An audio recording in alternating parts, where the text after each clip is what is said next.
In the winter of 1867, a boy named Timothy Caldwell was brought to the Massachusetts Institute for Mental Deficiency, and what doctors discovered inside his body would challenge everything science understood about human physiology.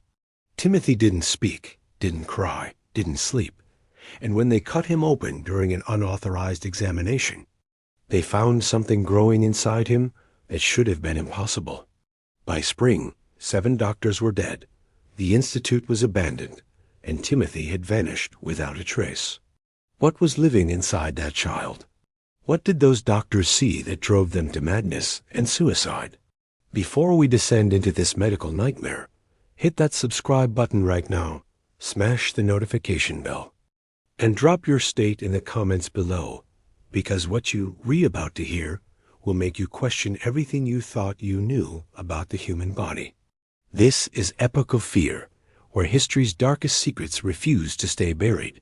The Massachusetts Institute for Mental Deficiency sat on 47 acres of rolling hills outside Boston, surrounded by dense forest that seemed to press in on the buildings like nature, attempting to reclaim what man had built.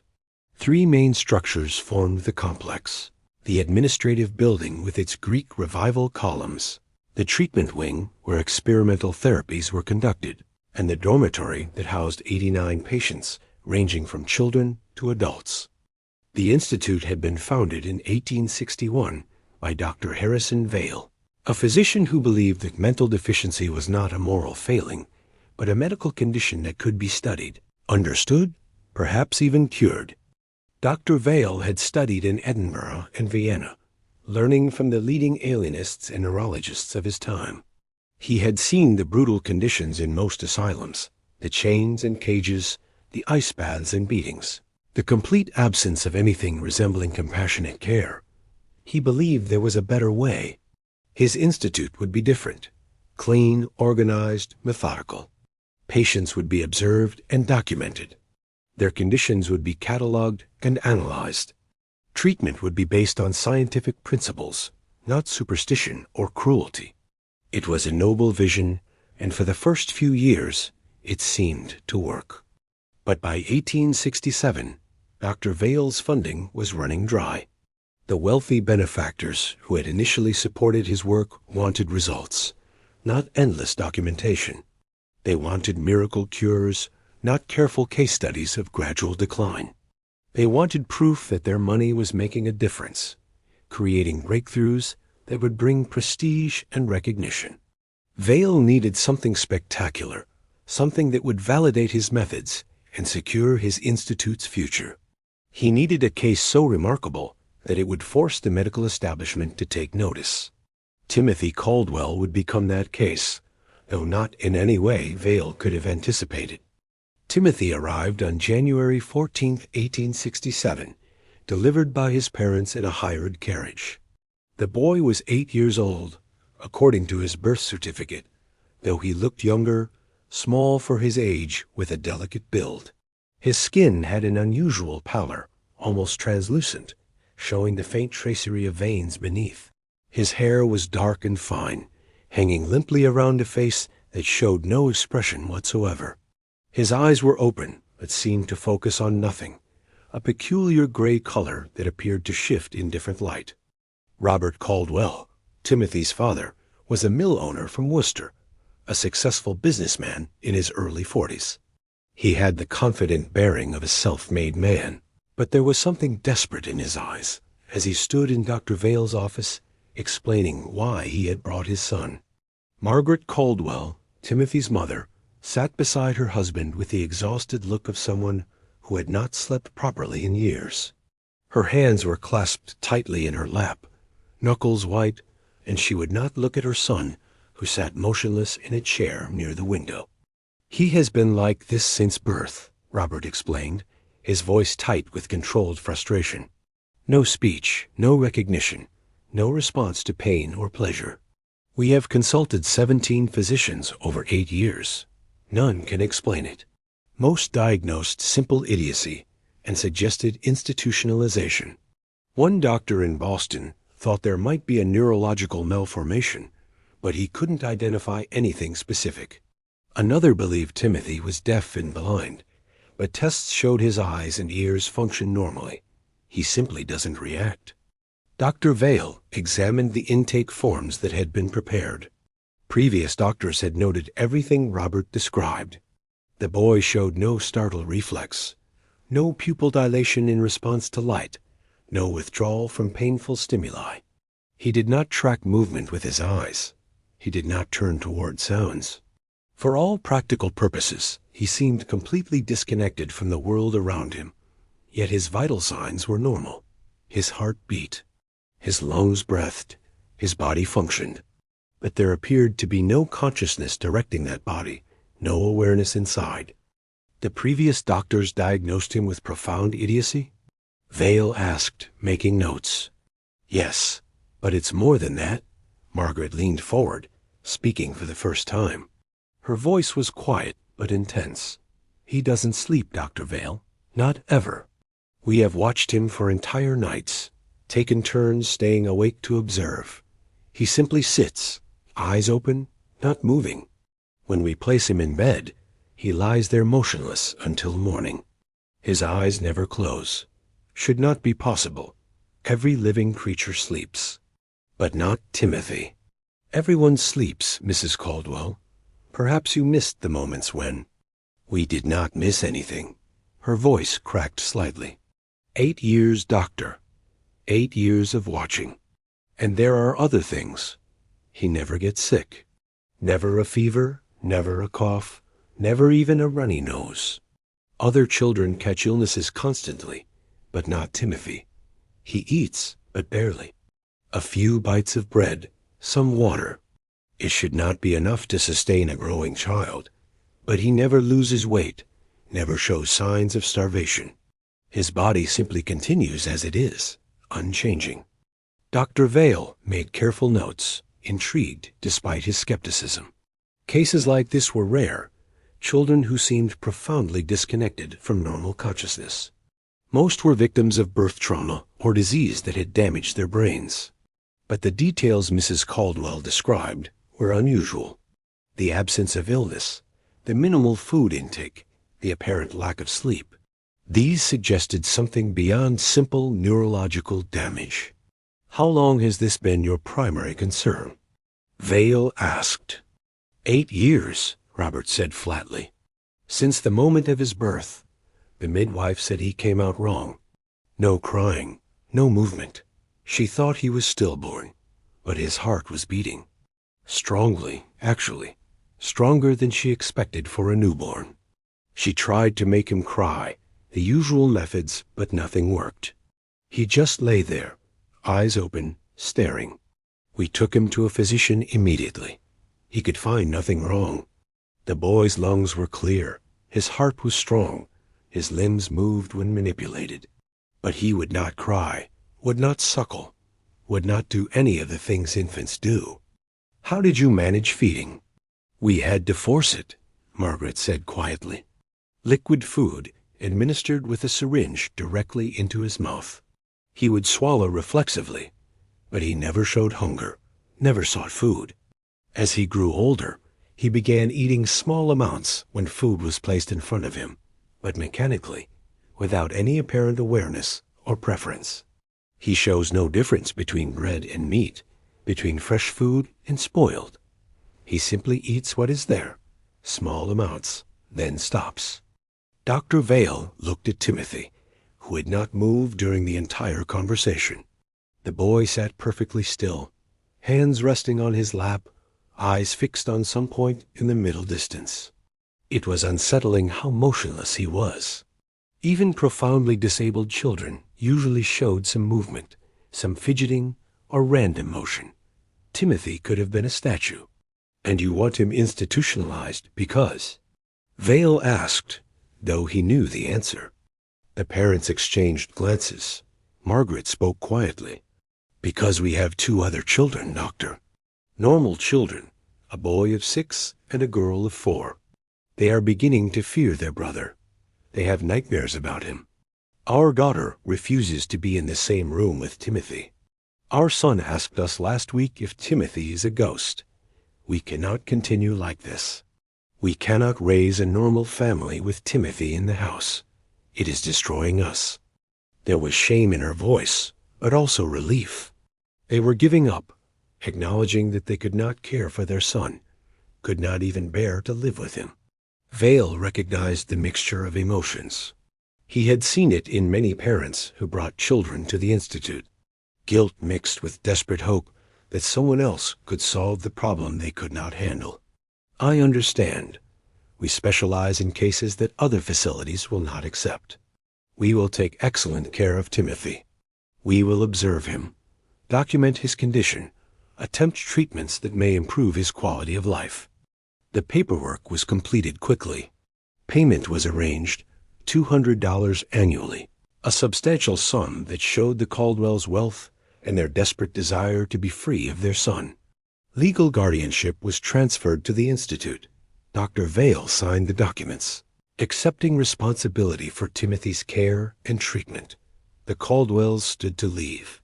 Robert shook Vale's hand firmly. Margaret looked at Timothy one last time, her expression unreadable, then turned away. They left without looking back, their carriage disappearing down the tree-lined drive. Dr. Vale stood with Timothy in his office. The boy had not moved during the entire transaction, had not acknowledged his parents' departure, had not shown any awareness that his life had just changed fundamentally. "Timothy," Vale said gently, "can you hear me?" No response. The boy's eyes remained fixed on nothing. Vale clapped his hands sharply near Timothy's ear. Nothing. No flinch, no turn of the head, no change in expression. He waved his hand in front of Timothy's face. No blink, no tracking movement, no indication the boy had seen anything. Vale pressed his thumb firmly against Timothy's forearm, applying enough pressure to cause pain in a normal child. The skin compressed under his thumb, went white from the pressure. Timothy's expression did not change. No grimace, no pull away, no cry. When Vale released the pressure, a red mark remained on the pale skin, but the boy showed no awareness of it. Fascinating.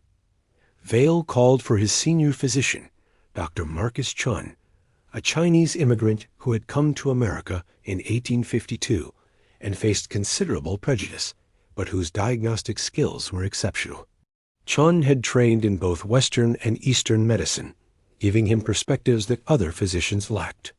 Chun arrived within minutes and examined Timothy with methodical precision.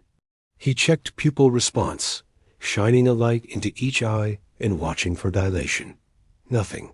The pupils remained fixed, not responding to changes in light. He tested reflexes, tapping Timothy's knees and elbows with a small mallet. The reflexes were present, but sluggish, delayed in a way that suggested neurological abnormality.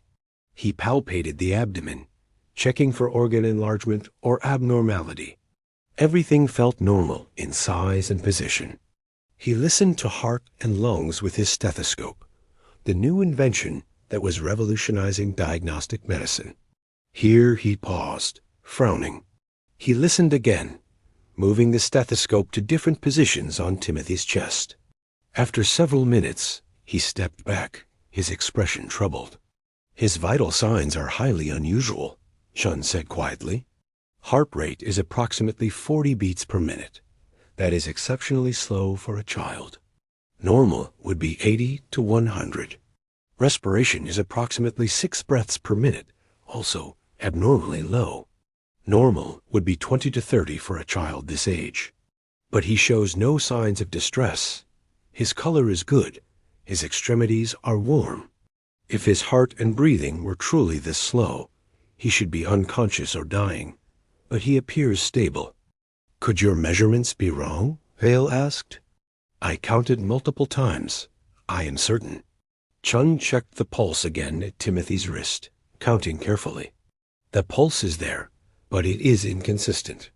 Strong, then weak, then strong again in irregular patterns. I cannot determine a clear rhythm. And the blood pressure," he wrapped a cuff around Timothy's arm, inflating it and watching the mercury column.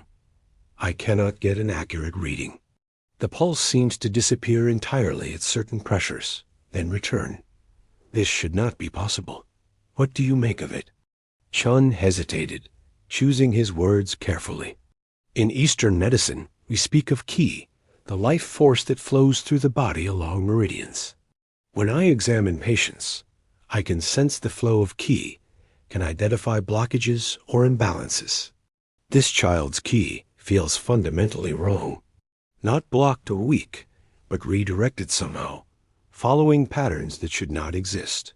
I know that sounds unscientific to Western ears. I respect your expertise, Marcus. What are you sensing? Something is fundamentally different about this child's physiology. He is not simply deficient or damaged. His body operates according to different principles. I do not have adequate language to describe it, but treating him as a normal child with injuries would be a mistake. He is something other. Over the following weeks, Timothy was subjected to every non-invasive test the Institute could devise. They documented his daily routine, which was virtually unchanging. He was placed in a chair in the dormitory common room at 6 a.m. He sat there, motionless, until 10 at night, when attendants moved him to his bed. He remained in bed, eyes open, until morning, when the cycle repeated. He ate when food was placed before him, small amounts, mechanical movements. Bread, vegetables, occasionally meat. He showed no preference, no enjoyment, no disgust. Eating was simply something that happened, a reflex without consciousness behind it. He never used the privy on his own initiative. Attendants had to take him at scheduled intervals. His body functioned, producing waste, but without any apparent awareness or voluntary control. He was bathed by staff, dressed by staff, moved from place to place by staff. He participated in nothing voluntarily, showed no desires, made no choices. Other patients were frightened of him. Even those with severe mental impairments would give Timothy's chair a wide berth. One woman, Sarah Jennings, who usually babbled incoherently, would go completely silent when near Timothy, then resume her babbling once distance was established. The staff noticed the same phenomenon. Nurses reported feeling uneasy when attending to Timothy, though none could articulate exactly why. There was just a wrongness about him, a sense that something was fundamentally not right. Some described feeling watched when alone with him, even though his eyes never focused on them. Others reported strange dreams after caring for him, nightmares of being trapped in their own bodies, conscious but unable to move or communicate, experiencing the world through a barrier they could not cross. Dr. Vale documented all of this meticulously. He kept detailed logs of Timothy's vital signs, his food intake, his behavior, the reactions of staff and other patients. He measured Timothy's skull, taking precise craniometric readings to see if brain malformation could explain his condition. The skull was slightly smaller than average for his age, but not dramatically so, not enough to explain the profound deficits he showed. Vale wrote extensive case notes, developing theories about what might be wrong. Perhaps Timothy had suffered catastrophic brain damage at birth, destroying most of his cerebral cortex, but leaving the brainstem intact to maintain basic life functions. That would explain the absence of consciousness, the robotic quality of his movements.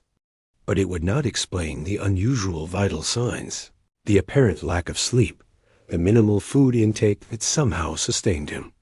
Those details suggested something more complex than simple brain damage. In March of 1867, Dr. Vale published a preliminary case study in the Journal of Mental Science, carefully worded to intrigue without making claims he could not support. He described Timothy as a subject presenting with profound deficits of consciousness while maintaining stable physiological function through mechanisms not yet understood. He detailed the boy's symptoms, the unusual vital signs, the disturbing effect he had on others around him. He concluded by inviting other physicians to examine Timothy and offer their expert opinions. The article attracted attention. Letters arrived from doctors across New England and beyond, some offering theories, others requesting permission to visit and examine the boy themselves. Most of the theories were conventional: brain damage, neurological disease, some rare metabolic disorder. But a few letters suggested more unusual possibilities. One physician from New York proposed that Timothy might be in a persistent catatonic state, his consciousness intact but unable to express itself through normal channels. Another from Philadelphia suggested Timothy might be suffering from a previously unknown form of epilepsy that kept his brain in a constant state of seizure too subtle to observe externally. In late March, a letter arrived that would change everything. It came from Dr. Leopold Steinmann, a German physician specializing in neurological disorders, author of 3 texts on brain anatomy, and a rising star in European medical circles. He had read Vail's article with great interest and was traveling to America for other business.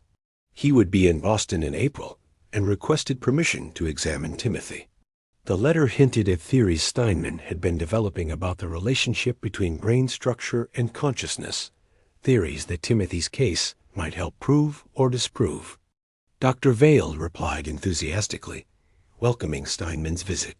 Having a European expert examine, Timothy would lend prestige to the Institute and potentially unlock the mysteries of the boy's condition. A date was set for early April. Dr. Steinmann would spend several days at the Institute, conducting a comprehensive examination. Vail prepared detailed records for Steinmann to review, everything they had learned about Timothy in the 3 months since his arrival. He had no way of knowing that Steinmann's visit would lead to horror beyond anything he could imagine. Dr. Leopold Steinmann arrived on April 2, 1867, traveling from Boston in a hired coach. He was a tall man in his early 50s, thin with graying hair and intense blue eyes that seemed to dissect everything they looked at. He dressed formally in a dark suit, carried himself with the confidence of someone accustomed to being the smartest person in any room. He spoke English with a heavy German accent, precisely and carefully, as if each word was being selected from a vast internal vocabulary. Vail met him at the Institute's entrance, eager and slightly nervous in the presence of such an eminent colleague. They spent the first afternoon in Vail's office, reviewing records, discussing Timothy's case in theoretical terms. Steinmann asked pointed questions, probing for details Vail might have overlooked. He was particularly interested in the vital signs, the slow heart rate and breathing that should have been incompatible with life, but somehow sustained Timothy. Have you considered that the boy might not be alive in the conventional sense? Steinmann asked at one point. Vail was startled. What do you mean? He breathes, his heart beats, he eats. Yes, but those are mechanical functions. A body can maintain basic processes for some time after consciousness departs. What you describe sounds like a body functioning without a soul, continuing through momentum or some unknown mechanism, but empty of whatever makes a person truly alive. That's a metaphysical claim, not a medical one. Perhaps. But I have seen cases in Europe that challenge conventional understanding. Bodies that continue functioning long after they should have died. Patients who appear dead, but then revive. The boundary between life and death may not be as clear as we assume. This boy may exist in some intermediate state, neither fully alive nor fully dead. The next morning, Steinmann examined Timothy directly. He spent 3 hours conducting tests, some conventional, some highly unusual. He measured not just Timothy's skull, but the proportions of his face, the distances between features, the angles of his jaw and forehead. He examined Timothy's hands closely, noting the unusual flexibility of the joints, the way the fingers could bend backwards at angles that would be painful in a normal person. He tested skin sensitivity, pricking Timothy's arms and legs with pins at precise intervals, mapping areas of sensation and numbness. He drew blood, which was unusual for the time and required special equipment. The blood appeared normal in color and consistency, though Steinmann noted it clotted more slowly than expected. He placed samples under a microscope, examining the cellular structure. Vail watched as Steinman's expression changed from clinical interest to something else, something like excitement mixed with unease. "What do you see?" Vail asked. "The cells are malformed, not dramatically, but subtly. The shapes are slightly wrong, the internal structures unclear. I would need better equipment to be certain, but this does not look like normal human blood." After the examination, Steinman spent the evening in Vail's office, writing extensive notes and sketching diagrams. Finally, he looked up at Vail with an expression of grim determination. "I would like to perform a more invasive examination, a surgical procedure." Vail's stomach tightened. "What kind of procedure?" "A cranial examination, opening the skull to directly observe the brain structure. I believe this boy's brain is fundamentally malformed in ways that external examination cannot reveal. The only way to understand his condition is to look inside." "That would kill him." "He is already dead in every way that matters, Harrison. Look at him. That is not a child. That is a body that continues functioning without consciousness, without soul. We could learn invaluable information about the relationship between brain structure and mental function, information that could help countless other patients. But we must act while the body is still viable, while the tissues are fresh enough to examine. I cannot authorize that. His parents paid for his care, not his dissection." The legal and ethical implications. The legal and ethical implications of what? He has no consciousness to protect, no awareness to violate. He is, for all purposes, already gone. What remains is a medical specimen that could advance science significantly. You said yourself you needed something spectacular to secure funding. This would be spectacular.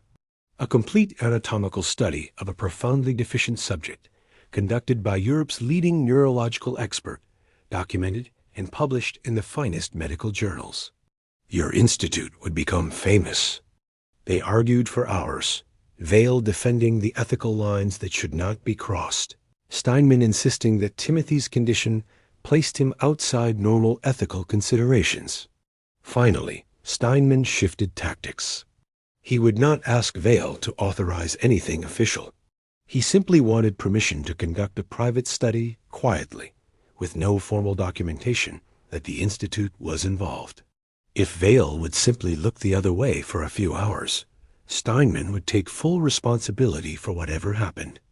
Vail should have refused absolutely, should have ordered Steinman to leave immediately. But his funding crisis was worsening, and the temptation was enormous. Scientific knowledge, prestige, proof that his institute was at the forefront of medical research.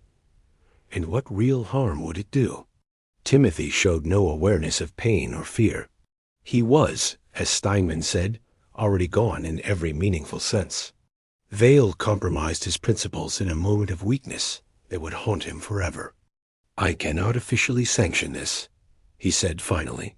"But if you were to conduct a private study during the night, when the staff is minimal, I suppose I could not prevent what I did not know about." Steinman smiled coldly. "I understand perfectly. I will need to bring in some colleagues, other physicians who can assist and witness.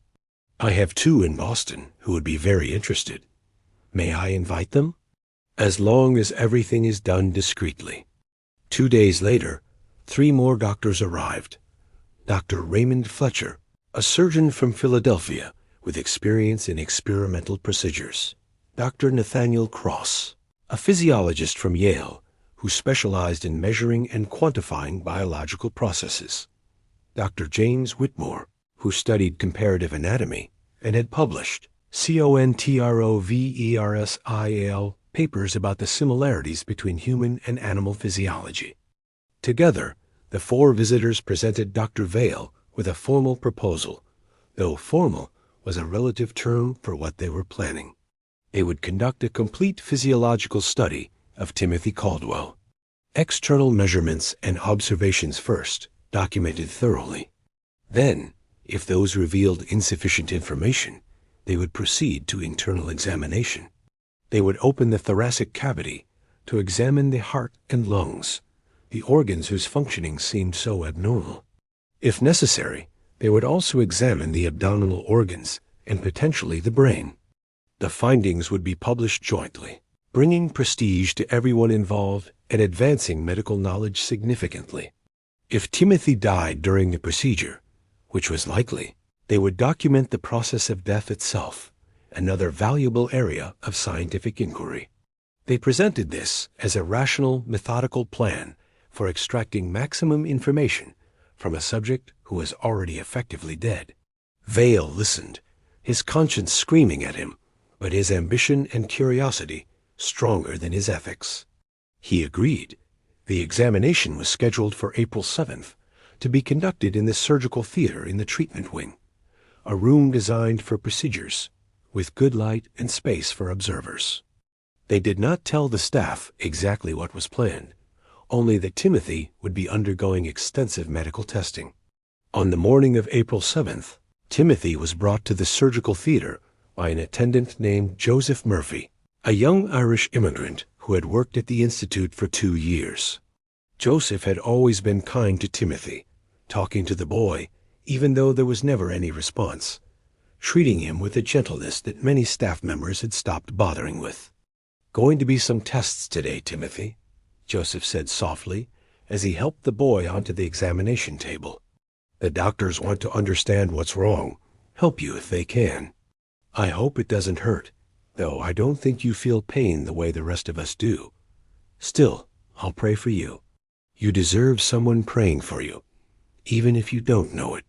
He positioned Timothy on the table, adjusted the boy's simple clothing, then left at the doctor's request. The 5 physicians assembled around the table, wearing leather aprons to protect their clothes from blood. Instruments were laid out on a metal tray with military precision. Scalpels of various sizes, bone saws, retractors, clamps, needles, and sutures for closing wounds if necessary, though they expected Timothy would not survive long enough for that to matter. Dr. Steinman took the lead position at Timothy's head. "Gentlemen, we will begin with comprehensive external examination, documenting all physical characteristics in detail. We will photograph the subject using the new wet plate process, providing visual records for publication. Then we will make an incision here," he indicated Timothy's chest, drawing a line from the base of the throat to the navel, to examine the thoracic cavity, heart, lungs, major vessels. We will document everything we find. Depending on those findings, we may proceed to cranial examination, opening the skull to observe brain structure directly. Dr. Fletcher prepared chloroform, the anesthetic that was beginning to replace older methods of pain control during surgery. Should we anesthetize? He shows no pain response in any case. Better to err on the side of caution, Steinman decided. We do not want movement during delicate procedures, even if the subject cannot feel pain. Administer standard surgical anesthesia. Fletcher soaked a cloth with chloroform and held it over Timothy's nose and mouth. Normally, a patient would struggle initially, fighting the chemical smell, then gradually succumb as the chloroform took effect, muscles relaxing, consciousness fading. Timothy did not struggle. He simply continued his slow mechanical breathing, drawing the chloroform-laden air into his lungs without any change in expression or vital signs. After what should have been more than sufficient time for anesthesia to take full effect, Steinman tested responsiveness. He pricked Timothy's finger with a scalpel point, applying enough pressure to break the skin. A small bead of blood appeared, dark red, moving slowly. Timothy's eyes remained open, unfocused, showing no reaction whatsoever. He appears adequately anesthetized, though truthfully, I do not think the chloroform made any difference. His level of consciousness, or lack thereof, appears unchanged. Let us proceed with documentation. What followed was systematic and thorough. They measured every aspect of Timothy's body: height, weight, limb proportions, skull dimensions, facial angles, everything they could quantify. Whitmore, the comparative anatomist, noted similarities to certain developmental abnormalities he had seen in animal subjects. The slightly smaller skull, the unusual joint flexibility, the odd proportions of the torso. They documented Timothy's skin, which was unusually cool to the touch, temperature measured at 94 degrees Fahrenheit, well below the normal 98.6. They examined his fingernails and toenails, which were thick and hard, almost horn-like in texture. When Steinman cut a nail sample for later analysis, it was remarkably dense, more like animal keratin than typical human nail tissue. They photographed Timothy from multiple angles, the camera equipment set up carefully, the wet plates prepared with dangerous chemicals. Each photograph required Timothy to remain perfectly still for 30 to 60 seconds while the plate was exposed. This was not a problem, since Timothy never moved anyway. The resulting images were sharp and detailed, showing a small boy with an eerily blank expression lying on a table surrounded by medical instruments. Then Dr. Whitmore noticed something that made him pause. He was manipulating Timothy's shoulder, testing the range of motion, when he realized the joint rotated much further than should be possible. He moved it carefully, finding that he could rotate the shoulder through nearly 270 degrees, almost a complete circle, without any resistance or sign of pain. Gentlemen, observe this. The joint structure is highly unusual, allowing extreme mobility. This is similar to certain cephalopods, octopi, and squid, which have flexible skeletal structures that permit dramatic shape changes. I have never seen this degree of flexibility in a human subject. They documented the finding, tested other joints, found similar unusual mobility throughout Timothy's body. His elbows could hyperextend backwards. His spine could flex in ways that would injure a normal person. It was as if his skeletal structure was partially cartilaginous rather than fully ossified bone, allowing movement that rigid bones would prevent. All of this was fascinating, unusual, worthy of detailed study and publication. But it did not answer the fundamental questions about Timothy's consciousness, about how his body continued functioning with such abnormal vital signs, about what he really was. For those answers, they would need to look inside. Dr. Steinman picked up a scalpel, the largest one, the blade sharp enough to cut through skin and muscle with minimal resistance. We will now proceed to internal examination. Dr. Fletcher, please assist with retraction. Dr. Cross, monitor and document any changes in vital signs. Dr. Whitmore, prepare to sketch what we observe. Dr. Vale, you may observe from there. Please do not interfere. Vale stood near the wall, feeling sick to his stomach, but unable to look away. This was wrong. Some part of him knew it was deeply wrong, but he had already committed to it, had already compromised himself. There was no turning back now. Steinman positioned the scalpel at the base of Timothy's throat, pressed down, and began cutting. The blade parted skin and subcutaneous tissue smoothly, revealing the layers beneath. What they saw made Dr. Fletcher step back abruptly, his hand over his mouth. The muscle tissue was the wrong color, not the healthy red-pink of normal human muscle, but a dark gray, almost black. And the texture was wrong, too dense, fibrous in a way that muscle should not be. Dear God, Vale whispered from his position against the wall. What is that? I do not know, Steinman admitted, his voice tense with excitement and unease.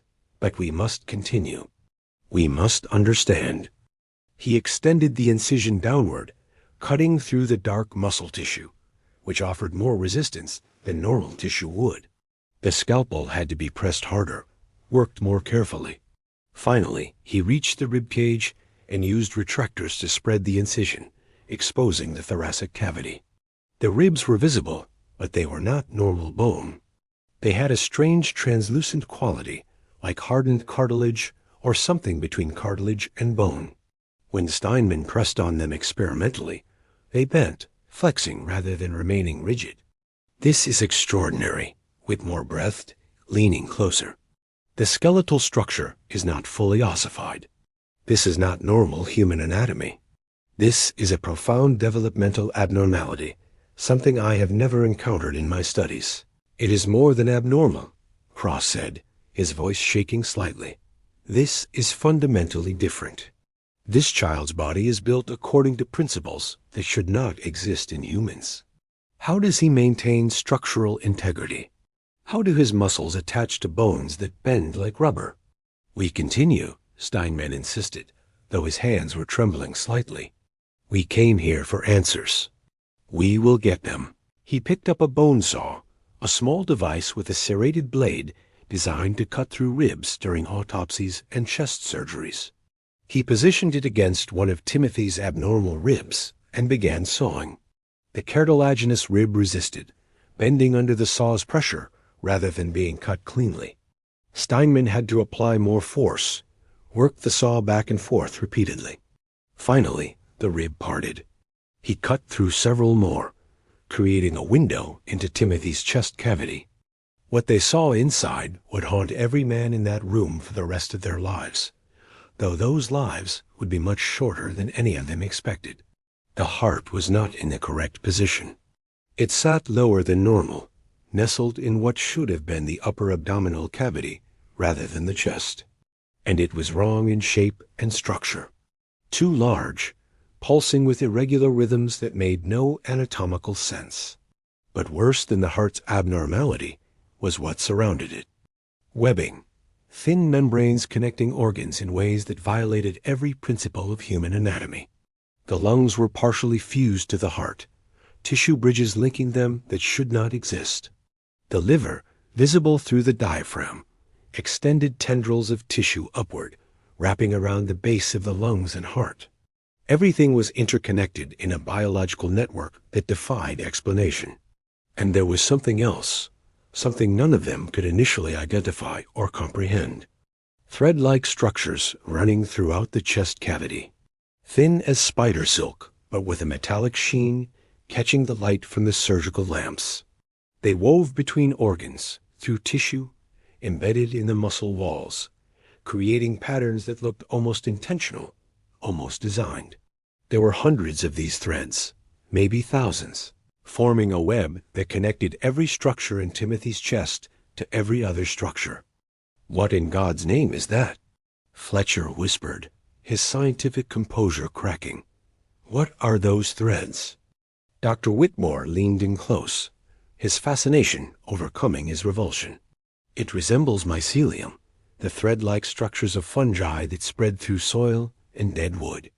But it has a crystalline quality, catching light like metal or mineral deposits. I have never seen biological tissue like this. It should not be possible. Take a sample, Steinman ordered, his voice tight. We need to examine it more closely. Whitmore reached for forceps, long tweezers designed for manipulating small tissues. He extended them toward the nearest thread, intending to grasp it gently and extract a small section for microscopic examination. The moment the metal forceps touched the threading, Timothy's eyes focused. For the first time in his 8 years of life, the boy looked directly at something. He looked at Dr. Steinman, and he smiled. Not the innocent smile of a child, not a grimace or a reflex. A knowing, deliberate smile that showed awareness and intelligence and something utterly inhuman. It was the smile of something that understood exactly what was happening and was pleased about it. Then Timothy sat up. Impossible. Absolutely impossible. His chest was splayed open, ribs cut through, organs exposed and visible. No human could move in that condition. The trauma, the pain, the simple mechanical damage to muscles and nerves should have made movement impossible. But Timothy sat up smoothly, effortlessly, as if the gaping wound in his chest was irrelevant. The retractors fell away, clattering to the floor. The surgeons stumbled backward, minds unable to process what they were seeing. Timothy's organs remained in place somehow, held by those strange threads, not spilling out despite gravity and the violation of his body cavity. The threading inside his chest began to glow, faint at first, then brighter, a sickly green luminescence that pulsed in rhythms that matched nothing human. Dr. Fletcher screamed and ran from the room, his nerve breaking completely, Dr. Cross stood frozen, hands raised defensively, unable to move or speak. Dr. Vale pressed himself against the wall, whimpering. Only Steinman and Whitmore remained close enough to see clearly what happened next. Timothy turned his head slowly, mechanically looking at each man in turn. When he opened his mouth, sound came out, but not words, not human vocalization. It was a vibration that bypassed their ears somehow, resonating directly in their skulls. A frequency that made their teeth ache, that made their vision blur, that made them feel like their brains were being pulled apart from the inside. The threading in Timothy's chest extended, thin filaments emerging from the wound, reaching outward like seeking fingers. They moved with purpose, with intelligence, waving gently in the air as if tasting it, as if sensing the men around the table. Dr. Whitmore, still leaning close in horrified fascination, was touched by one of the threads. It adhered to his wrist instantly, bonding to his skin in a way that felt organic, felt wrong. He tried to pull away, jerking his arm back instinctively. But the thread would not release. It had penetrated his skin somehow, bonded to him at a cellular level. "Help me," he gasped, his voice high with panic. "Get it off me, get it off." More threads emerged, dozens of them, all converging on Whitmore. They wrapped around his arm, his shoulder, his neck, moving with horrifying speed and precision. They did not burn or cut, but where they touched, his skin began to change. The color draining, turning gray, taking on the same quality as the abnormal muscle tissue they had seen inside Timothy's chest. Steinman grabbed Whitmore's free arm, trying to drag him away from the table, away from Timothy and those terrible threads. But the threads were impossibly strong, offering resistance that no biological tissue should provide. Whitmore screamed as more threads wrapped around him, covering his chest, his legs, pulling him inexorably toward Timothy's open cavity. "No, no, please. God, no." Whitmore was crying now, all scientific detachment gone, reduced to pure animal terror.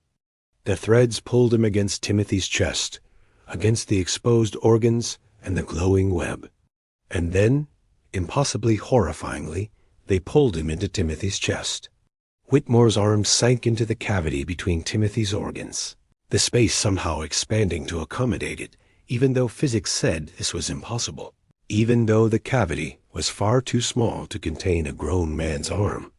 His body followed, compressing, distorting, being drawn into a space that could not possibly contain him. His screams became muffled as his head was pulled into the cavity, his features disappearing into the mass of threads and organs and that sickly green glow. Within 30 seconds, Dr. James Whitmore had been completely absorbed into Timothy Caldwell's chest cavity, leaving no trace, no blood, no torn clothing, nothing. Dr. Steinman released the arm he had been holding, which was no longer there to hold. He stumbled backward, his mind fracturing under the weight of what he had witnessed. This was not medicine, not biology, not anything his training had prepared him for. This was something else entirely, something that should not exist. Timothy stood from the examination table, moving with fluid grace, despite the massive wound in his chest. The wound was closing somehow, the cut edges drawing together, the skin knitting itself seamlessly. Within moments, there was nothing but a faint scar visible, all evidence of the surgery disappearing as if it had never happened. Timothy turned toward Dr. Vale, who remained pressed against the wall, unable to scream, unable to run, paralyzed by terror beyond anything he had ever imagined. Timothy walked toward him with mechanical precision, each step identical to the last. He reached out with one small hand and touched Vale's face, gently, almost tenderly. The last thing Harrison Vale remembered with any clarity was the feeling of threads entering through his skin, burrowing into his flesh like living worms, spreading through his body, reaching his brain, wrapping around his thoughts and pulling them apart, strand by strand. After that, there was only darkness and confusion, consciousness persisting, but unable to form coherent thoughts, unable to connect to his body, unable to do anything but exist in isolated horror. Joseph Murphy found them 3 hours later. He had been doing his afternoon rounds when he noticed Timothy was not in his usual chair in the common room. Concerned, he checked the boy's dormitory bed, found it empty, then remembered the medical tests scheduled for that day. He made his way to the surgical theater, knocked, received no answer, and pushed the door open. The scene that greeted him would visit his nightmares for the rest of his life. Dr. Vale sat in the corner of the room, alive but completely unresponsive, eyes open but showing no awareness. Drool ran down his chin. He breathed, he blinked occasionally, but there was no consciousness behind his eyes, no person remaining in that body. Dr. Whitmore was simply gone, vanished completely, though his leather apron lay on the floor near the examination table. The examination table itself was covered in fluids Joseph could not identify, slick and greenish with that same sickly luminescence Timothy's chest had shown. Surgical instruments were scattered everywhere, some bent at impossible angles, others coated in substances that were definitely not blood. And standing in the center of the room, chest showing only a faint scar where hours earlier there had been a gaping surgical wound, was Timothy Caldwell. The boy turned to look at Joseph, and Joseph saw something in those eyes that made him understand immediately and absolutely that he needed to leave this place and never return. There was intelligence in that gaze, vast and cold and completely inhuman, something ancient and patient and utterly without mercy or compassion. Joseph ran. He ran from the surgical theater, through the halls of the Institute, out the main door, down the long drive, and did not stop running until he reached the main road 2 miles away. He flagged down a passing farmer's cart, begged for a ride to Boston, arrived in the city as the sun was setting, and went directly to the police station. He reported what he had seen, though he carefully edited his account, leaving out the impossible parts, the threads, and the absorption and the living wound that closed itself. He told them only that something terrible had happened at the Institute, that doctors needed to investigate, that Dr. Vale appeared to be in some kind of shock, and Dr. Whitmore was missing. The police were skeptical initially, this wild-eyed Irishman babbling about medical experiments gone wrong. But Joseph was persistent, and eventually they agreed to send someone to investigate the next morning. By the time authorities arrived at the Massachusetts Institute for Mental Deficiency the following day, they found a scene of devastation and madness. Dr. Raymond Fletcher had locked himself in his office shortly after fleeing the surgical theater. He had slit his wrists with a scalpel, bled out over the course of several hours, and left a note in shaking handwriting. It was not a child. We cut open something that should never have been touched. God forgive us for releasing it. God forgive us for what we have done. Dr. Nathaniel Cross was found in the forest behind the Institute, hanging from an oak tree. He had used his belt to fashion a noose, climbed onto a low branch, and stepped off. His suicide note was longer, more detailed, though much of it made no sense to the investigators who read it. We have released something that was contained in that form. It was sleeping or dormant, locked inside that body, and we opened the lock.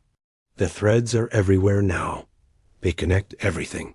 I can feel them in my own body, spreading, growing. I cannot live with this knowledge. I cannot exist knowing what we have unleashed on the world. Dr. Leopold Steinman was discovered in the basement, cowering in a coal bin, covered in black dust, muttering incoherently. When police tried to approach him, he screamed and thrashed, fighting with surprising strength for a man his age. They had to restrain him physically, drag him from the basement, put him in a carriage to transport him to proper asylum care. During the entire process, he repeated fragments of sentences. The threads. The threads connect everything. We are all already caught in them. No escape. No escape from the web.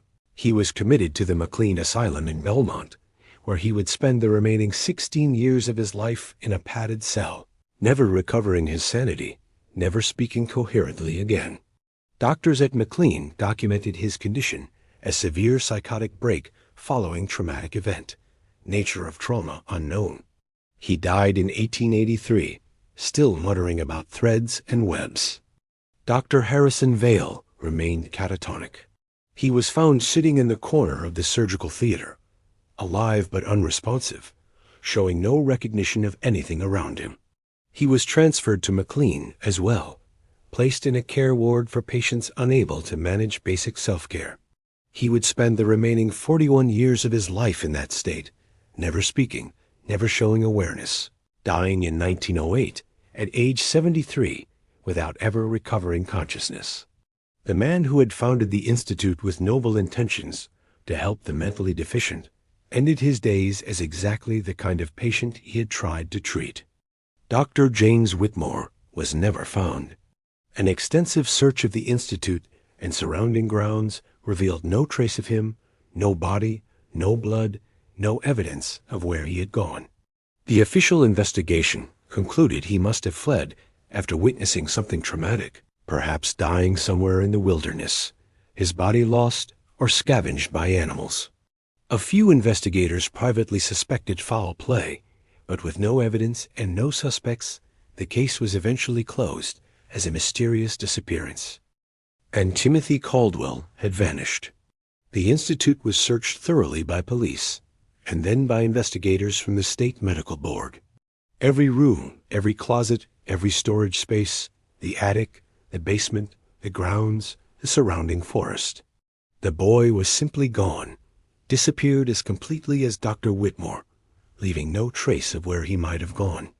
The official report concluded that Timothy must have wandered off during the chaos following the medical emergency, likely perishing in the forest from exposure or injury. His body was never found, but given his profound disabilities, it was assumed he could not have survived long on his own. The Massachusetts Institute for Mental Deficiency closed permanently in May of 1867. Board of Directors voted unanimously to shut down operations, citing the tragic deaths of multiple physicians and the clear evidence that the Institute had been conducting unauthorized experimental procedures. The remaining patients were transferred to other facilities. The buildings were sold, converted into a private residence, then later into a tuberculosis sanatorium, and finally demolished in 1923 to make way for a housing development. The official story, the one recorded in newspapers and medical journals and state records, described a tragic accident during an experimental medical procedure. Dr. Steinman had attempted an unauthorized surgery on a profoundly disabled child. The surgery went catastrophically wrong, causing psychological breaks in the physicians involved. 3 deaths by suicide, 1 disappearance, 1 permanent catatonia. A cautionary tale about the dangers of experimental medicine without proper oversight and ethical review. But the truth, the actual truth witnessed by those who were there, was never officially recorded. It lived on only in fragments, in the ravings of Dr. Steinman at McLean Asylum, in the terrified testimony of Joseph Murphy, which was dismissed as traumatic confusion, in whispered conversations among medical students who heard the story second-hand and third-hand. The truth was that they had cut open something that was not a child, something that had been contained in that form, using that body as a vessel or a prison or a disguise. And when they opened it, they released something that had been waiting patiently for exactly that opportunity. But the story did not end there. It could not end there, because Timothy Caldwell, or whatever was using that name and that body, did not die in the forest. Over the following decades, there were reports, scattered and inconsistent, but persistent enough to suggest a pattern. In 1871, a boy matching Timothy's description was seen in a village in Vermont.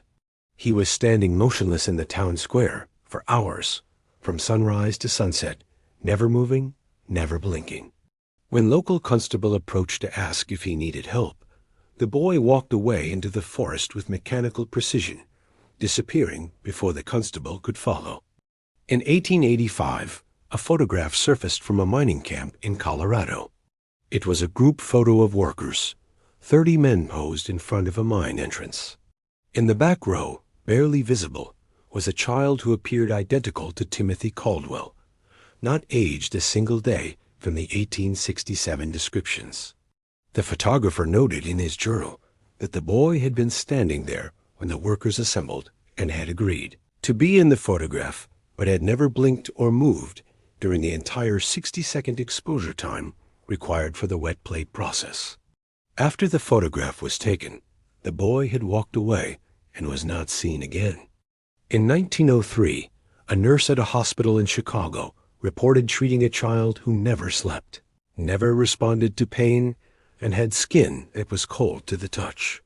She described his vital signs as impossibly slow, his heart rate barely detectable. The child had been brought in by police, who found him sitting alone on a street corner at 3 a.m. He was admitted for observation, placed in a bed in the children's ward. The next morning, the bed was empty. The window was locked from the inside. The door had been monitored by staff all night. There was no way out, but the boy was gone. In 1924, a teacher in a rural school in Georgia sent a letter to the American Medical Association describing a student who exhibited all the symptoms documented in the original Caldwell case from 1867. No sleep, minimal food intake, no response to pain, unusual vital signs, profound detachment from consciousness. The teacher had read about the Caldwell case in a medical journal while studying at university and was certain this was the same condition. She requested medical experts come examine the child. Before anyone could respond to our letter, the school burned down under mysterious circumstances. The teacher's body was found in the ruins. The child was not. The pattern continued throughout the 20th century. Every 15 to 20 years, somewhere in America, a boy matching Timothy Caldwell's description would appear. Always the same apparent age, always with the same symptoms, always disappearing before thorough investigation could be conducted. Medical professionals who examined these children, or who read about the original case and became too interested in finding Timothy, often met unfortunate ends. Suicides, accidents, sudden mental breaks. As if something was protecting Timothy, ensuring he remained a mystery, preventing anyone from getting close enough to understand what he really was. In 1956, a researcher named Dr. Helen Vasquez attempted to compile all known sightings of what she termed the Caldwell phenomenon. She was a psychiatrist working at Columbia University, specializing in unusual psychological cases. She became fascinated by the recurring reports of a child matching Timothy's description, appearing across decades without aging, always displaying the same bizarre symptoms. She theorized that Timothy was not a child at all, but something else, something that existed partially in our reality and partially in another space or dimension. She wrote in her research notes, "If my theory is correct, the threading witnessed inside Timothy's chest cavity was not part of his anatomy. It is how he connects to our world, how he maintains his presence here. The doctors who opened him in 1867 did not release something from him. They exposed the mechanisms by which he anchors himself in our reality. And in doing so, they allowed him to establish new connections, to spread his influence. Dr. Whitmore was not killed. He was integrated, pulled into whatever space Timothy truly occupies, becoming part of the network of connections that allows Timothy to exist here." Dr. Vasquez disappeared in 1957 while conducting fieldwork, investigating a reported sighting in rural Montana. Her research notes were found scattered in her office at Columbia, many pages missing, the remainder partially burned in what was officially ruled an accidental fire. Her body was never found. Her colleagues assumed she had died during her fieldwork, perhaps in an accident in the wilderness, but some privately suspected something more sinister, something connected to the case she had been investigating. The most recent confirmed sighting was in 2003. A boy matching Timothy's description was photographed at a rest stop in Nevada by a tourist who thought the child looked lost and alone. The tourist took the photograph, intending to show it to rest stop staff to see if anyone knew who the child was. 3 days later, the tourist died in a car accident, his vehicle leaving the road at high speed for no apparent reason. The photograph was found among his belongings and eventually made its way to researchers interested in unusual phenomena. The photograph shows a child standing beside a vending machine, staring directly at the camera with that same blank expression described in the 1867 documents. If you zoom in on the child's eyes digitally, enhancing the image with modern technology, you can see something disturbing. Fine threads, visible in the reflection of the camera flash, extending from the pupil into the surrounding tissue of the eye. Not blood vessels, which would be red and organic-looking. These are the same metallic-looking threads described in the surgical examination, visible now in the eye itself. Experts who have analyzed this photograph note several impossibilities. The boy casts no shadow despite the bright Nevada sunlight. The background of the image shows other people, tourists, and travelers, all slightly blurred from natural movement during the camera's exposure. But the boy is in perfect focus, sharp and clear, as if he was completely motionless for a long period, as if he existed in a different temporal state than the people around him. What was Timothy Caldwell? What is he, if he still exists somewhere? The evidence suggests something that uses the form of a human child as an anchor point in our reality, maintaining that appearance across decades or perhaps centuries. Something that connects to our world through those thread-like structures, webs of connection that spread through the body it inhabits and potentially beyond. When the doctors opened Timothy's chest, they thought they were examining abnormal human anatomy. Instead, they were exposing something never meant to be seen, pulling back a curtain on a mechanism that human understanding cannot fully comprehend. The doctors who saw what was inside Timothy did not survive intact. Some killed themselves rather than live with what they had witnessed. Others went mad, their minds breaking under the weight of knowledge that contradicted everything they understood about reality. One was absorbed entirely, pulled into the space that Timothy's body contained, a space that was somehow larger on the inside than the outside, a space that existed partially here and partially somewhere else. And Timothy walked away from the institute, free of his containment, no longer bound by whatever had kept him locked in that passive state before the surgery. He had been waiting, perhaps for years or decades or centuries, for someone to be curious enough and arrogant enough to cut him open. And when they did, he was released, able to move freely, able to establish himself more fully in our reality. The doctors thought they were conducting an autopsy on a disabled child. They were actually performing a ritual, opening a door that should have remained closed forever. Is Timothy still out there now, in 2026, nearly 160 years after he first appeared at the Massachusetts Institute? The pattern of sightings suggests yes, though they have become less frequent in recent decades. Harder to verify in an age of digital surveillance and skepticism. But absence of evidence is not evidence of absence. Something that has persisted for at least 159 years, possibly much longer, is unlikely to simply disappear.